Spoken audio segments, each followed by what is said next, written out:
The book I'm going to talk about is not the normal kind of book I would read, but it is the last book that I read from cover to cover rather than just dipped into.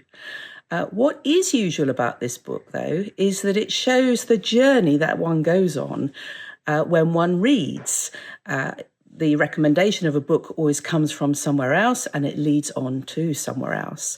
So just around Christmas time, I read a fabulous article in a newspaper that was all about unicorns. It's The Secret History of the Unicorn, it was called. And I enjoyed it immensely because I'm interested in unicorns, not because I particularly like pink, but because a unicorn is a type of Christ. And so I found it fascinating. It was written by an author called Catherine Rundell.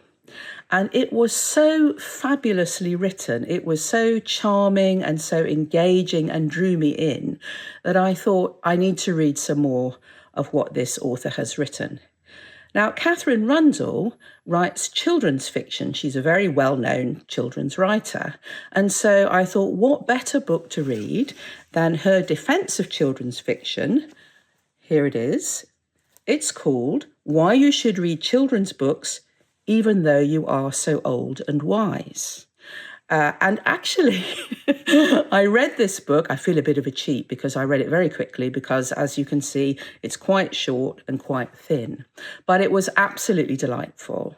I mean, who knew that the story of Cinderella can be traced back to the 7th century BC?